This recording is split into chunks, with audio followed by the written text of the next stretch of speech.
It's a beautiful Easter Sunday here in Hampton Roads and across the entire country and the world.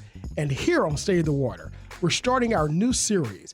It's our Commonwealth Conversation series where we bring policymakers, movers and shakers to discuss issues important to the community. On this week's show, we have our two top attorneys in the state and also the city of Norfolk. It's State of the Water. I'm your host, Dr. Eric Claville. We'll be back in just a moment.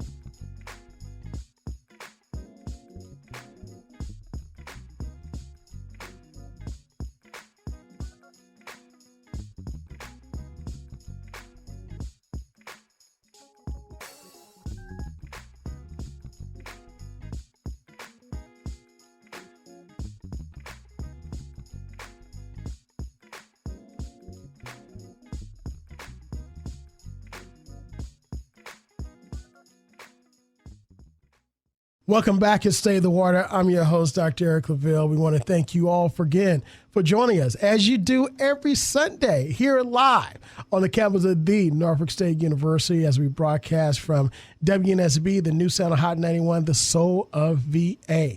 Look, I don't know about you and where you are, because people stream this show across the world. You can stream it at WNSBonline.org. And, you know, it is an absolutely gorgeous day here in Hampton Roads.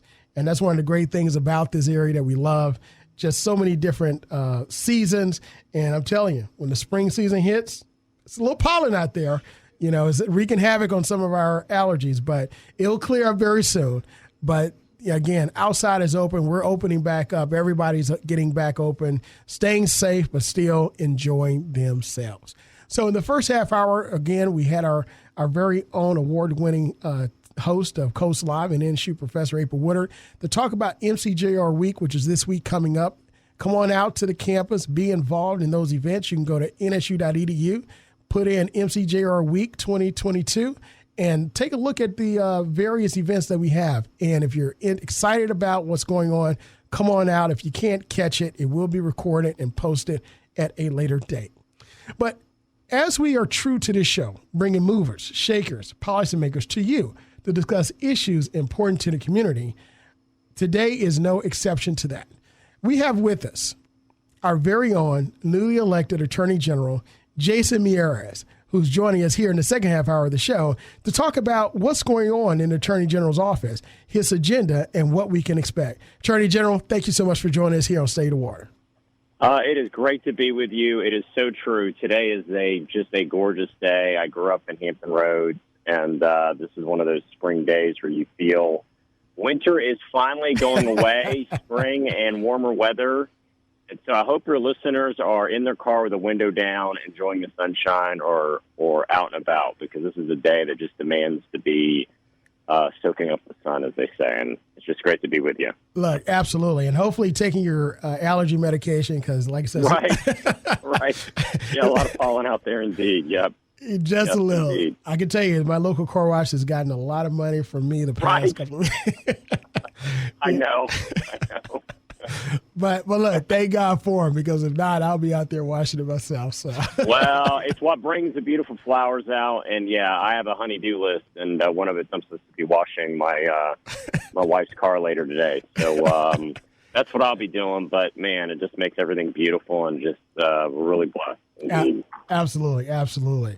So, look, you and I are no stranger. We've had a chance to engage on several occasions since you've been elected as our new Attorney General. You know, you've had a chance to come on campus and view the campus as well as our guest. So I'll just ask the question, how's it going? It's been great. It's been great. I love being on campus. You know, the Behold the Green and Gold, it's just been impressive to see some of the newer buildings since the last time I was on campus. And really, as Norfolk State's just heading so much in the right direction, great leadership, great momentum, and just real excited. You know, wish the NCAA tournament went a little bit better, but it's great to be with you all. The new job is great. I mean, the Attorney General's office is a fascinating combination of law, policy, and politics. But it is a large office with about 21 different sections within the Attorney General's office. And so getting to know the different individuals there, just been some great men and women that I have gotten to know that work there, just fantastic. And so we have our main offices in Richmond, and so I'm mainly up there during the week. We have regional offices in Fairfax, Abingdon, and Roanoke. I was shocked to find out we did not. We used to have a Hampton Roads office that it had closed down, so that was a commitment for me to reopen it. Yes. So we're hoping to reopen. They're still working out the state budget, but we're hoping to reopen a Hampton Roads office by the summer to make sure the 757. This is the second largest metropolitan area in the entire Commonwealth, and Absolutely. I was just incredulous when I heard we didn't have a regional office in this region. So we're going to be reopening one here. Real excited about that, and we're excited to move forward, be the People's Attorney General, and we have about every division you can imagine, from consumer protection to civil rights to major crimes to criminal appeals, to just representing essentially almost every single state agency if they need legal advice. So it has been a lot of fun, a lot of work, but a great joy to get to know and meet the people, and candidly just get around the state and get around every corner of Virginia and just meet everyday Virginians. And that's just been a lot of fun and a lot of joy as well.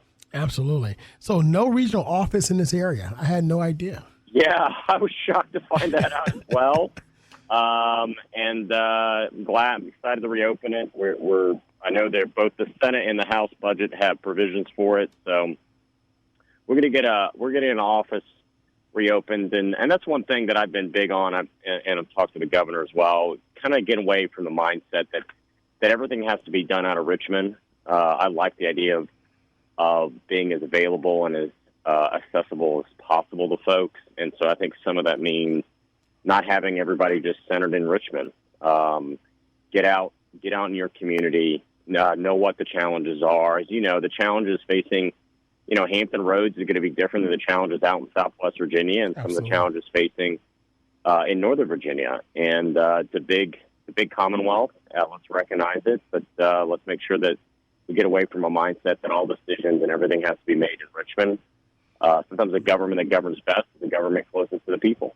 And I think that works well. And so I love to get out, love to get on college campuses. I spoke at Virginia State.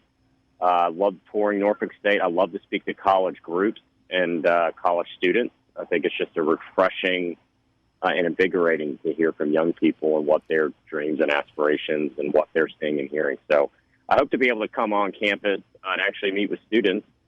That would be a lot of fun. It's been a lot of fun so far. And it'd be great to come back to campus. Absolutely. And look, we've got an earmark. Of course, we're involved in session. You're involved in it. So as soon as matter of fact, special session starts tomorrow.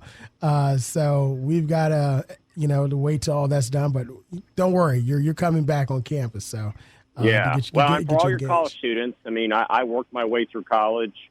I went to JMU, and one of the big things is when I got into my office, I found out that the Attorney General's office is required by law to statutorily try to collect on default on student loans, and they were collecting 30% of the I was just shocked at that. I thought that was just outrageous fee. So we have cut that in half to 15%. I'm still paying off my student loans. I'm not ashamed to say that. It was a great investment. I obviously don't begrudge it, but trying to make sure that we provide some student loan relief. That's always been a big issue for me.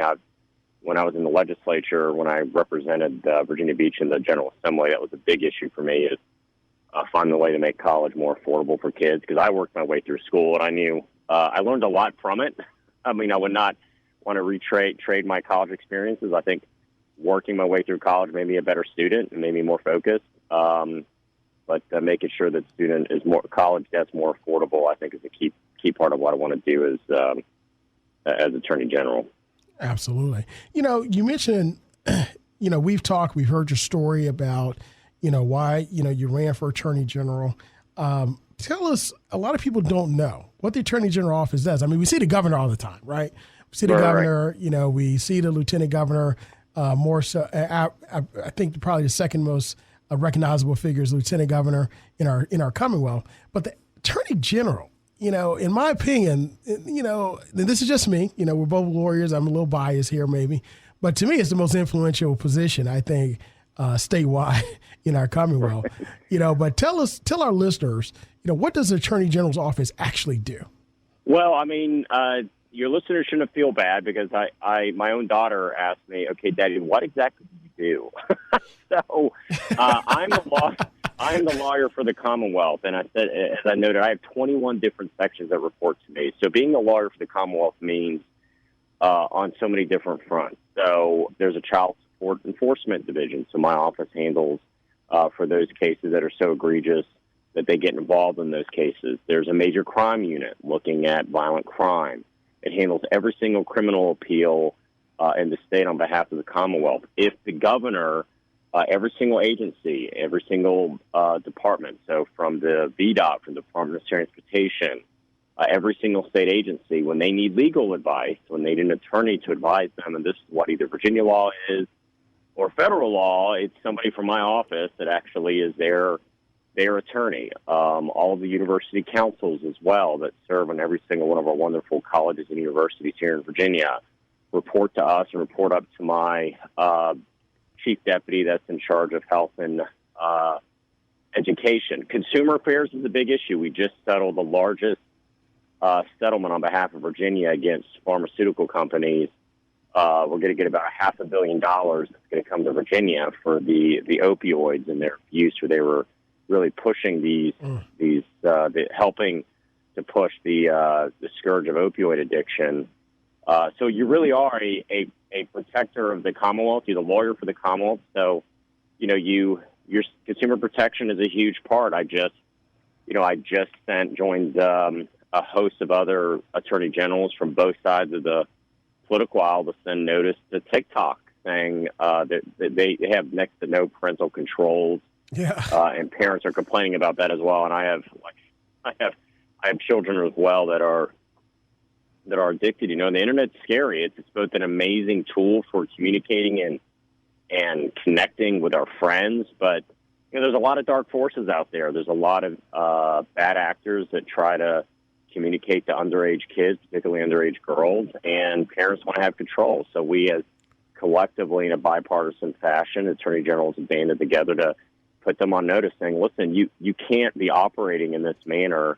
Parents are begging for some level of control right now, and you're ignoring their pleas or putting you on notice. And so consumer protection is a big part of what we do. Some of it, candidly, is boring when you're dealing with, VDOT wants to sell off some state land that they're no longer using, and we're the lawyer that helps with that transaction. So some of it's exciting. Some of it's maybe not as exciting for your audience, but if the Commonwealth of Virginia, something they're doing is touching on the law, our office is involved in that on some level. And so it's a duty that I take very, very seriously. We're really blessed with some great people that work there. If anybody that you're listening, my staff would not be happy if I was not able to get this plug in, if you just indulge me. If you're a junior or senior and you have an interest in maybe go to law school, or you're just an interest in public policy, we're starting this year the Oliver Hill Fellowship in Law and Public Policy. And it is a fellowship that we're going to have both in the summer and in the fall that students that may have an interest. And really it's a garnish real interest from our HBCUs or students that aren't 100% certain and maybe shadowing. They can both intern. They'll be in different divisions. If they have an interest in the Office of Civil Rights or Consumer Affairs or Major Crimes. And then they'll really get to hear some fantastic top of the, and I think the governor as well, just remarks from, I guess, leaders, people that I both admire. And we're really going to aim for that. And we are taking applications, people that are interested. They go to oag.state.va.us for our Oliver Hill Fellowship. And if you're a current law student, if you know somebody who's also going to be going off to law school in the fall and they have an interest next year, they can go ahead and drop in their line that they're interested for summer of 23 or in the fall. So I think it's a great opportunity. We're really trying to structure it right now. We're real excited about it. I find law to be a great profession. I think it's something that'd be a great force of good, and encourage other people who may have an interest to maybe take a look at it. Absolutely. This is Say the Water. I'm your host, Dr. Eric Claville. You're listening to us live here on the campus of Norfolk State University at WNSB, the new sound of Hot 91, the soul of VA. Joining us here in the second half hour is our very own Attorney General, Jason Miyares, who's talking with us about his role here as our attorney for the Commonwealth, some initiatives that he's instituted, more specifically an internship policy and law for students interested in being an attorney. You mentioned not just this initiative, but there's a lot of other things that you've kind of came in and you shook the tree, because we had a attorney general who was in office for a couple of terms, which, by the way, you can run for attorney general consecutive terms, but you can't run for governor consecutive terms here in the Commonwealth. So you can really be attorney general as long as the people of the Commonwealth continues to vote you in, and as long as you like to run.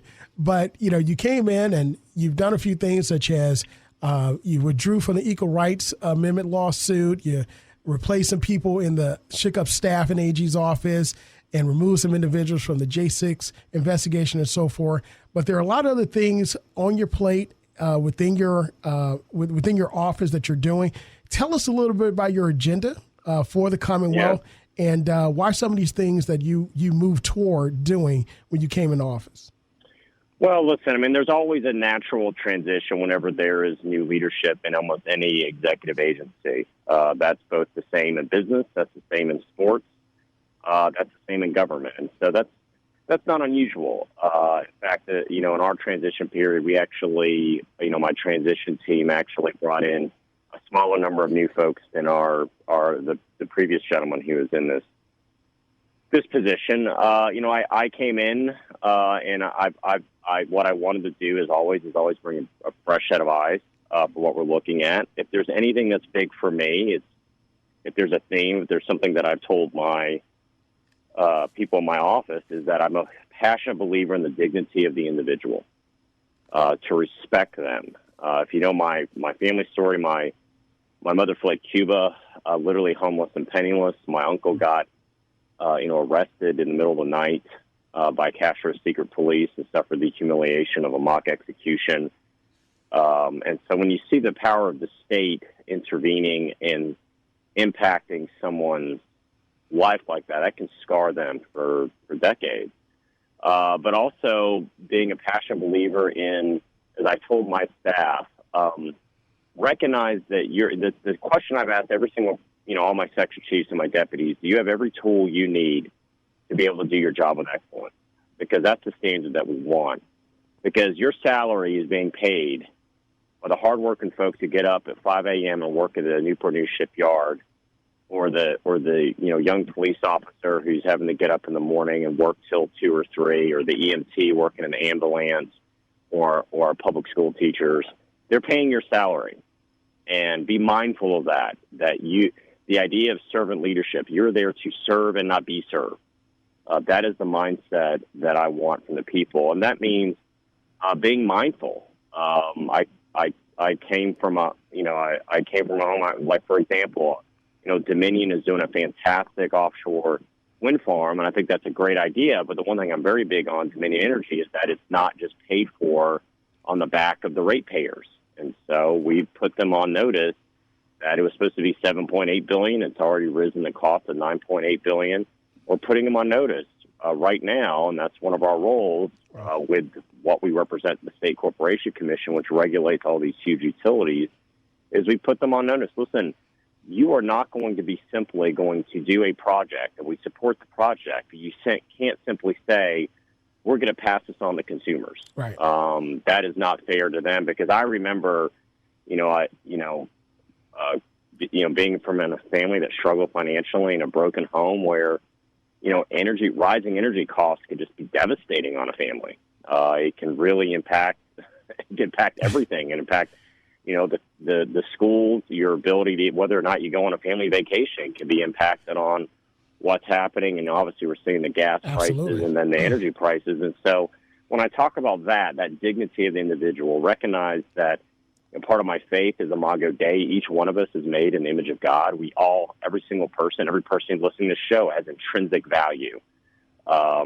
And understanding that is something that makes, I think, our country such an amazing country, is recognize that e pluribus unum was one of our national mottos, out of many, one, right? Absolutely. We all come from so many different backgrounds and experiences, but we're one nation, and recognize that our diversity and our individuality is part of what makes us so amazing. As we recognize the dignity of the individual, I want you to be able to flourish. I want every individual to feel like they can achieve your dreams, your aspirations, your goals, and there are no barriers. And if there are barriers, how do we knock down those barriers?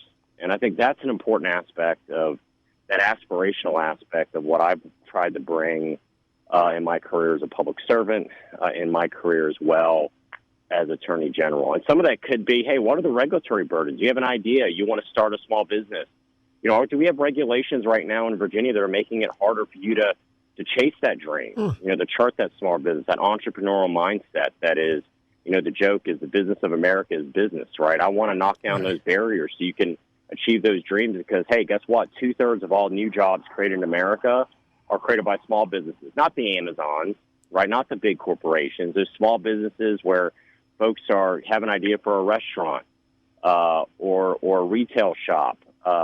Pick whatever it is. Those are the genesis. That's the genius of what I think the very, very best of America can be, is allowing people to go chase their dreams with dignity, self-worth. And that's kind of my theme I want to do as Attorney General as well. Is I want to knock down barriers so people can go out and chase their dreams. Because let's think about this. For every single person that's listening, and maybe it's my perspective as a child of an immigrant, but think about this. There are literally, right now, as you and I are talking, there are millions and millions and millions of people that would do everything in their power, right? They would crawl over broken glass. They'd cling to the side of an airplane to be seated exactly where you're seated right now. That's to be here. And Lord knows we have a lot of problems in this country. I acknowledge that. But boy, do we also have a lot of opportunity. So I want you to be able to chase your dream. I want every child to be able to look out that window and chase their dreams and their aspirations and not feel like there's a barrier holding them back. And so that's a lot of what we want to do. That's always been kind of my mindset. Absolutely. As a public servant, and what I want to bring as Attorney General. You and I, we've talked, and that's where you and I have synergy and agree wholeheartedly. I talk about America. I mean, this is, in this day and time, the greatest country in the world. Right? Yeah. It's the only place you can come with nothing and end up having everything that your dreams desire. You're going to have to go through some barriers, right? There's some people that's not going to like you. Some people that's going to discriminate against you. Some people that try to undermine you. But at the same time, you've got a chance. You've got a chance under the law. And unfortunately, we see things happening right now in Europe where, that's we don't see that happening here. Scary. It's really scary what you see happening happening over there. And, one of my favorite, Margaret Thatcher said all the nations of Europe emerge out of history, but America is the only country to emerge out of a philosophy, right? Or G.K. Cheshire said America is the only nation to be founded on a creed. Yes. And I think the American that best encapsulated what is that creed is Dr. King on the steps of Lincoln Memorial, where he stood there and he said he was there to collect a promissory note. That those principles laid out of inalienable rights of life, liberty, and the pursuit of happiness. He referred to that as a promissory note that was made to every American, past, present, or future, and he was there to collect. And that's an amazing thing if you think about it. It means that every generation is tasked with preserving the promissory note and making sure it's available.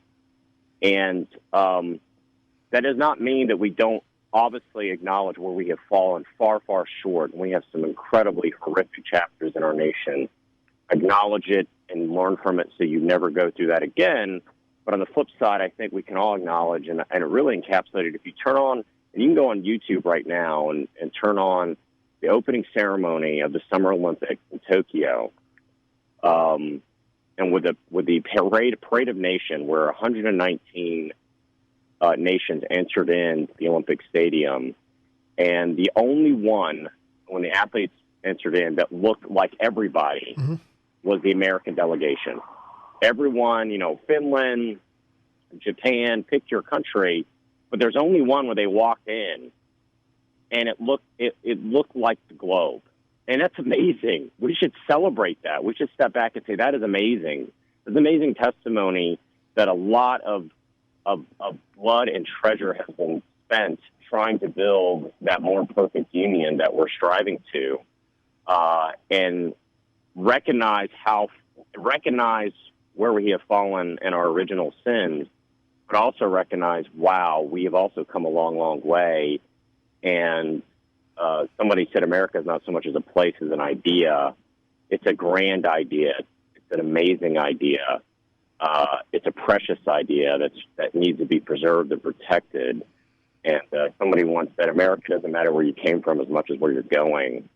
And I think that's an amazing journey we're on as a people. I love to speak at naturalization ceremonies, where people from all over the globe are there to becoming American citizens. And I always love to say, it is the honor of my life to be among the first to welcome you into our big American family. And our American family can sometimes fight over issues. That's all families do that. That's great.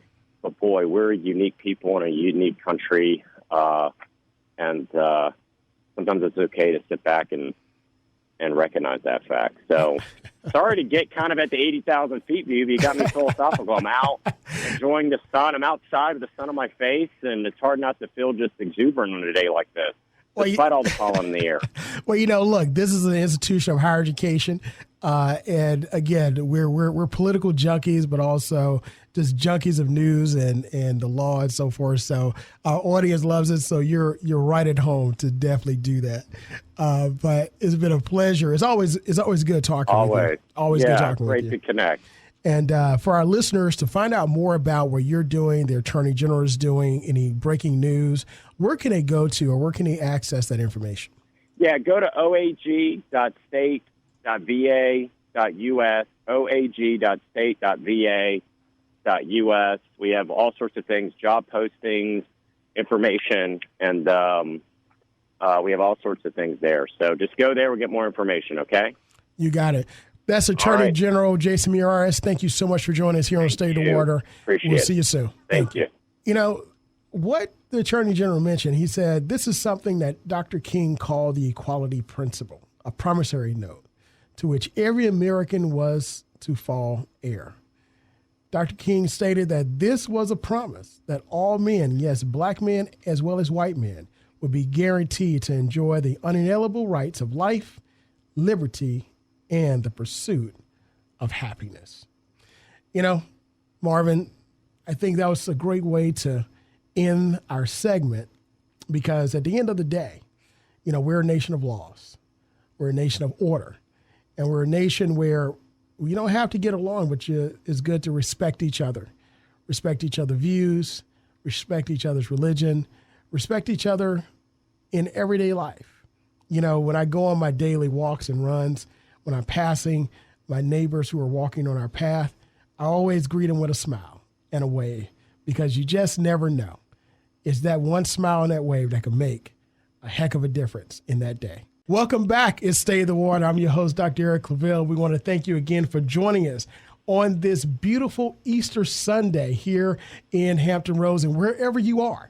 We hope that you're enjoying your religious services, enjoying family, and enjoying what this day means to you. Of course, always we have with us our producer, Marvin Folks, also known as DJ Scandalous, who keeps us on air right and tight.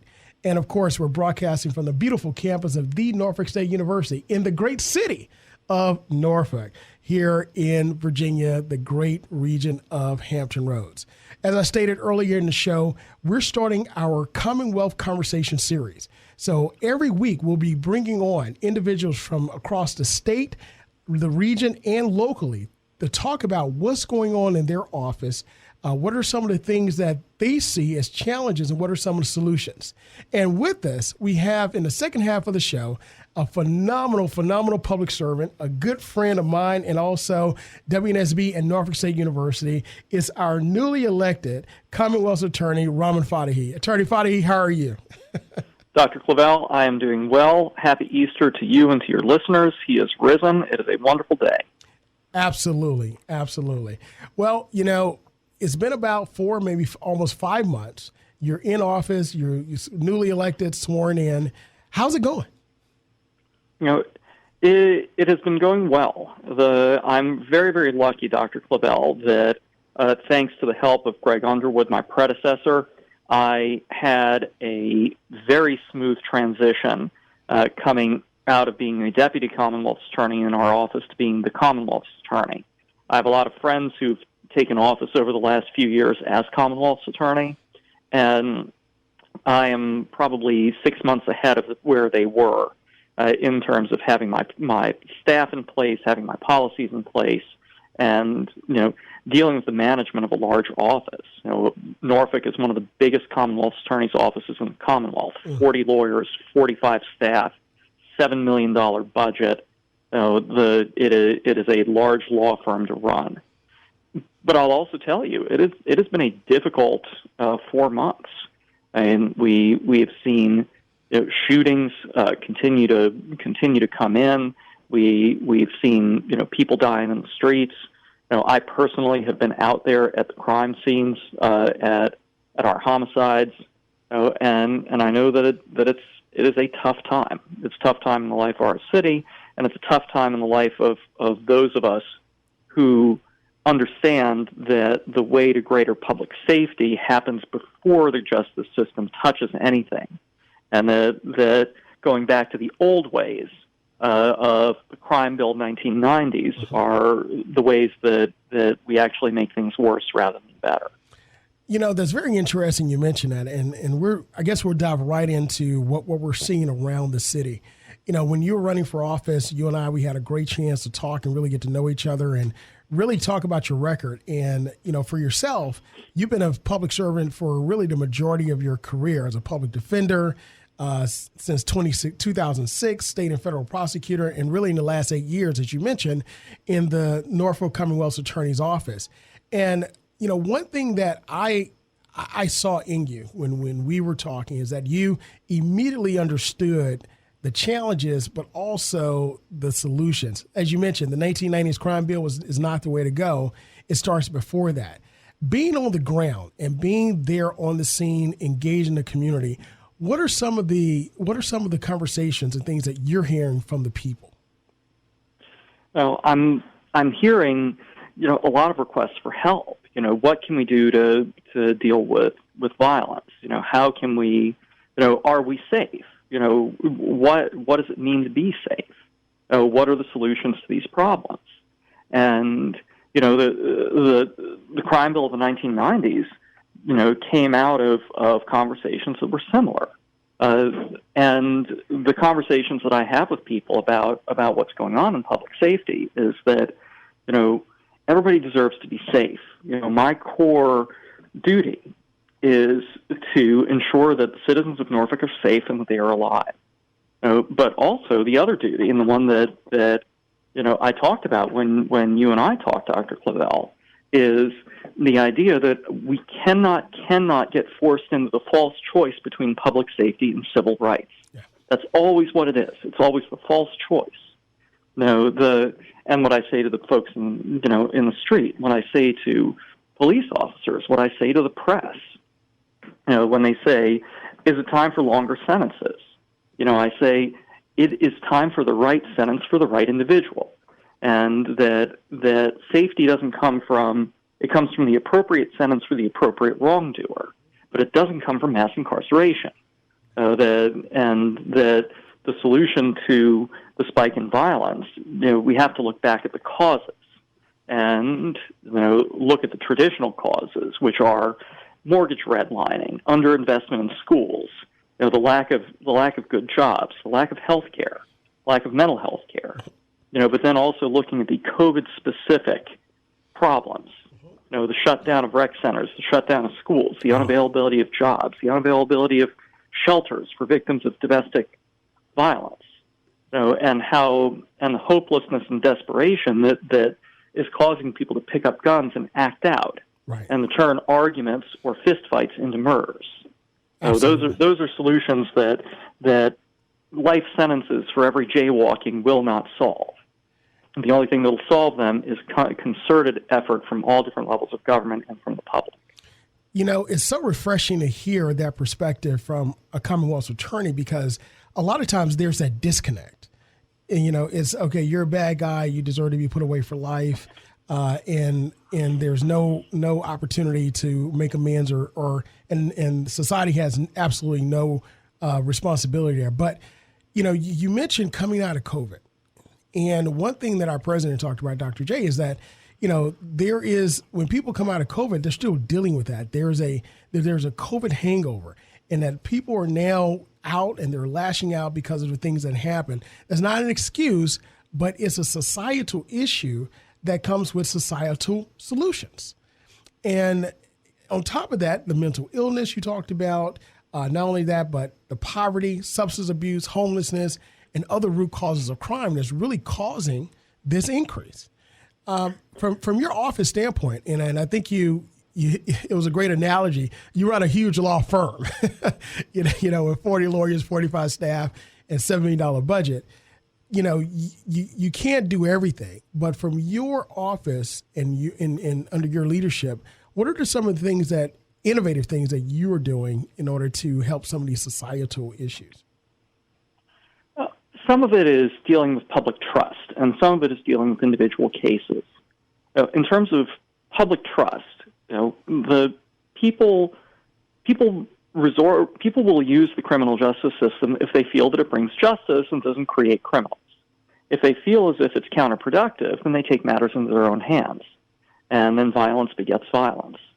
So I've put out a plea agreement policy for my prosecutors that ensures that we are right-sizing everybody's sentence. So that people who are worthy of diversion, of reductions in their sentences, get what is appropriate. So that we're making sure that the footprint of criminal justice supervision isn't any bigger than it needs to be. That we're putting people on criminal justice supervision to the extent that they're a threat to public safety, and not as further punishment, because that's never what it was designed to be. But at the same time, also to make greater use of criminal intelligence from the police department about the specific individuals, so that if a particular individual comes into contact with the justice system, and we can demonstrate, not just on intuition or bias or implicit bias, but based on facts, that the person is in fact a threat either to kill or to die, that we seek a longer sentence for that person in an effort to protect our neighbors. But to be able to show our work, to make sure that everybody gets treated fairly. And that plea agreement policy means that there are certain things that I said, that, for example, if somebody wants to seek a sentence over a certain number of years, depending on what the crime is, they have to get a supervisor's approval so that some young prosecutor doesn't inadvertently fuel mass incarceration because they don't understand what a case is worth. But at the same time, it's to tighten up some of the things that we were doing. We are now, for example, being much more strict and much more careful about concealed firearms cases. You know, everybody thinks that if it's a felony, it's serious, and if it's a misdemeanor, it's not serious. But one of the most alarming things I learned, Doctor, in the course of my prosecuting career was that one of the biggest indicators for somebody either being a murder victim or being a murder defendant was whether they had been previously charged with possessing a concealed firearm. Wow. And, you know, our office at one point was routinely dismissing those cases if somebody was of good behavior. And what we saw over and over again was, again, it wasn't just that they would be a defendant, it was that they would be a victim. And one of the only reasons to make somebody a felon in 2022 is not take away their voting rights, which is unjust. You know, I believe in voting rights restoration. It's not to, you know, put the mark of Cain on them. It is to restrict their access to guns. And, you know, we cannot restrict people's access to guns if we don't prosecute them for illegally and unlawfully possessing and carrying guns. Right. Now, this does not mean mandatory minimums in every case. It doesn't mean everybody gets the maximum. We're still right-sizing these things. But we're looking at the crimes that we can touch and trying to identify the crimes that have a direct through line to somebody grieving over a family member. So I'm trying to teach my prosecutors, don't have blinders on. Don't just look at the case and apply a formula. Look at the whole person. Look at the street. Look at the neighborhood. Look at what is going to make people whole, and then make the best decision you can with the tools you have. Absolutely.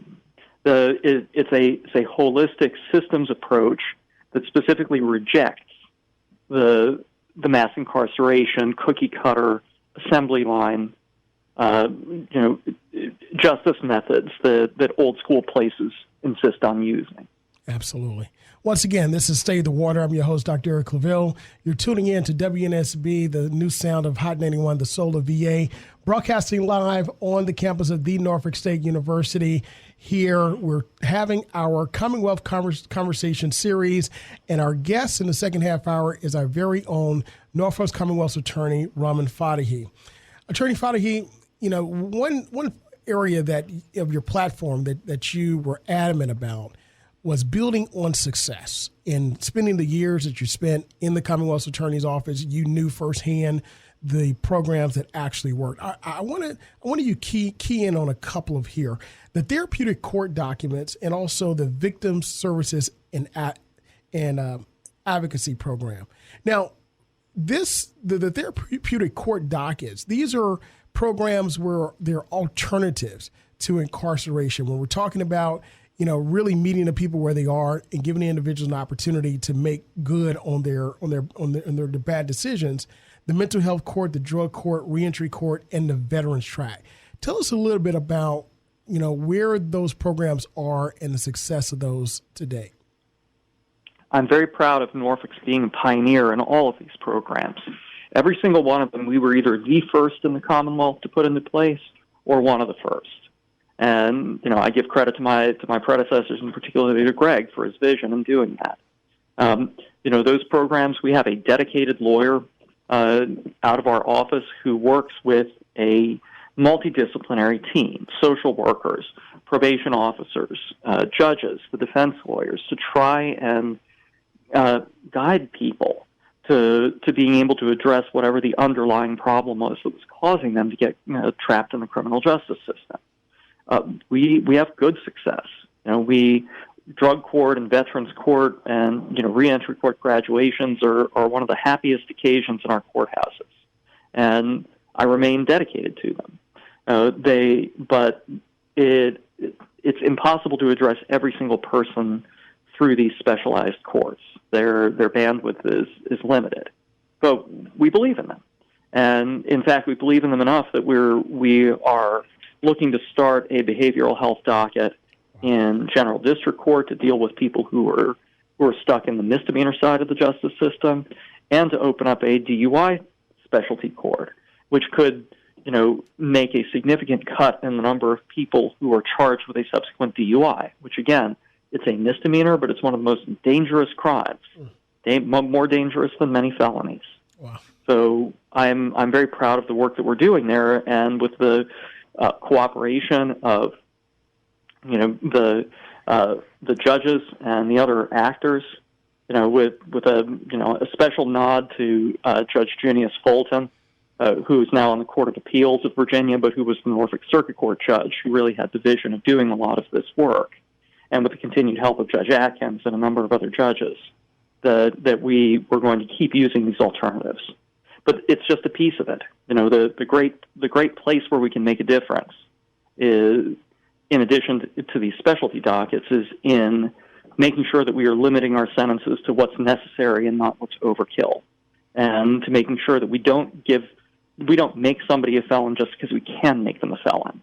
Making sure that we don't put everybody on supervision where they get trapped in the rules when they don't need to, and thereby saving the cost of incarceration, and also returning people to their families after they've paid their debt, so that they can contribute to overall safety instead of taking away from it. Absolutely. Your office doesn't just operate in a silo by itself, but you have partnerships out there. And one of those partnerships is the partnership for the first Family Justice Center in Virginia, another landmark achievement in victim-centered services, where you're partnering with not with the YMCA, but also the Norfolk Police Department and also the Norfolk Sheriff's Office. Tell us a little bit about that partnership and how important it is to reach out beyond the four walls of the court system. Absolutely. Our family justice system is based on a national model. We are the first in Virginia, and the idea is that it's meant to be centered around the needs of victims, and not in the code word of politics, but in the actual fact. When you hear a lot of politicians talk about victims, what they're really talking about is something different. We mean it. And the idea is that victims of intimate partner violence and victims of sexual assault and other sexual violence, it is really difficult for them to come forward. There are all sorts of headwinds, but from the time they get away from the person who's victimized them till the point where they are able to heal. And one of the things that they had to deal with was just the logistics, the sheer how do you get from A to B to make a report? How do you get your services? Victims were getting shuttled all over town, multiple cities. If they wanted, for example, to get into a shelter and to report to the police, and to, if they've been sexually assaulted, to have a nurse examine them and preserve the forensic evidence. They can do all of those things under the umbrella of the Family Justice Center in one place. The magistrates, the police office, the police department, the sheriffs, us. And the other really key thing about this, Doctor, they do not have to press charges if they don't want to. Wow. In the traditional model, we could only offer services to people, and our services were quite limited. If they were cooperating in the criminal prosecution of another person. The Family Justice Center's position is victims first. We deal with the victim, we deal with the victim's needs to help that person not be victimized anymore and to help them get healthy and whole. And we are not going to attach strings to it. We want to hold people accountable. We want to prosecute the people who hurt people, but we are not going to hurt their victims more by forcing them to do something that they don't want to do. Right. And that is a criminal justice reform idea. It is about, despite the rhetoric that comes out from the opponents of criminal justice reform who say that we put victims last, we are a victims first philosophy. Absolutely. As a matter of fact, in your platform, you state that crime victims should be treated with dignity, respect, and also compassion. Do you, we've talked a lot about, and you're a major, major advocate of criminal justice reform, but at the same time, as you stated, that does not mean that you have to be, quote unquote, soft on crime or not prosecute individuals who are criminals. Do you ever get the label being soft on crime? I do. There are people who look at the fact that I don't mechanically apply mandatory minimums, and they say that I'm cutting people breaks. There are people who say, well, if the law says that there's a mandatory, you should apply a mandatory, and you're breaking the law. And I'm used to it. That is what the so-called law and order types believe. Or even worse, what they don't believe, but what they use to score political points. And I think giving the benefit of the doubt to the vast majority of people, I think that their thought is, well, the longer you put somebody away, the safer everybody is. And what they're doing is they're thinking about what makes them feel safe instead of what actually makes them safe. Right. I had to have that conversation with a reporter a couple of weeks ago. He said, there are so many shootings in Norfolk. Are you going to ask for tougher sentences? And I said, I'm going to continue to ask for the right sentences. And if you really want to, what makes a difference, to the extent that anything that we do as prosecutors makes a difference in deterring violence, that is, in making people think twice about committing a crime, right. It's not how long the person who got caught before them serves. It's whether that person gets caught. It's the certainty of being caught and the certainty of being held accountable, not the sentence, that has the biggest deterrent effect. And that is why I've been a huge advocate for funding a Virginia witness protection program. Virginia has no witness protection program, none.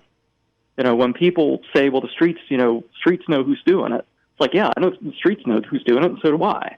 But I can't call the streets as a witness in court. And people have a constitutional right to have the witnesses in court. I can't do it based on somebody writing something down. And they say, well, people are scared. And I say, I know people are scared. They say, what resources do you have? And I have to tell them, the General Assembly has given us nothing to protect witnesses and to protect victims. Which goes back to all the rhetoric that we heard in the election last year, that Democrats are soft on crime, and that Republicans care about public safety. Delegate Don Scott, Democrat of Portsmouth, put in a request to fund a Virginia Witness Protection Program in the budget this year, yep. And the Republican House of Delegates didn't fund it. We are continuing to work. Delegate Scott's continuing to work. Delegate Jackie Glass, Delegate Williams-Graves, they are hard at work trying to do this because that is what criminal justice reform is. It's protecting people who cooperate with the justice system so that we can hold murderers accountable. Absolutely. My advocacy for that kind of work in Richmond is also part of what I answer, to people. When they say, well, why are you soft on crime? I said, how soft am I on crime when I'm going up to Richmond asking people to help me prosecute murderers?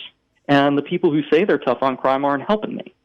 What am I supposed to say to my neighbors in the every corner of Norfolk, from Willoughby to Compostela? Mm-hmm. That I'm trying to protect them, and I can't even get the resources to be able to protect witnesses who come to court in murder cases. Absolutely. From what I'm hearing and from knowing you, keeping victims in danger, but it's what we call, instead of hard on crime, is smart on crime, because it's helping to create, like you said, deterrence to individuals committing crime and not giving a pass to individuals that actually do commit crimes themselves. So with that, we're coming to our last few minutes here, and you are a longtime resident of Hampton Roads region. You've raised your family here. You're working here. You're a public servant here. What are some of the great things that you like about this region and the city of Norfolk? I love the fact that Norfolk is an old city. We've been here a long time, and the fabric of the city, even after the demolition of 160 acres in the 1960s, that we still have a history. I also like the fact that we are a city that is willing to face up to the fact that we have done badly by a number of our communities, and that we are trying to do better. You cannot say that about every city in America. We face up to our flaws in Norfolk. We work to improve. I also love just the fact that we are a true community. Norfolk's glory is its people and its neighborhoods. And, every civic league I go to, every religious service I go to, and I also love that we're a city that welcomes people. My father is an immigrant. I lived outside of the United States when I was a kid. You move to a lot of parts of America, and if your family hadn't been there 50 years or 75 years, there was good luck in being at home. You can move to Norfolk, for the Navy. You can move to Norfolk because you grew up in Queens and your family's down here, and you're welcome with open arms. Absolutely. It's just it is a city who we will always need to do better. I will always need to do better, but it is a city that has its heart in the right place. That's right. And we're lucky to have you as our Commonwealth's attorney. We welcome you with open arms, and we urge our public to partner with you. Attorney Fatehi, thank you so much for being a part of our community here at Norfolk State University and also here on State of Water. We look forward to the success of the Commonwealth's Attorney's Office and also future interviews. So thank you again for joining us here on State of Water. God bless. All right. So what a great conversation with both of our attorneys, top attorneys here in the state and also the city of Norfolk.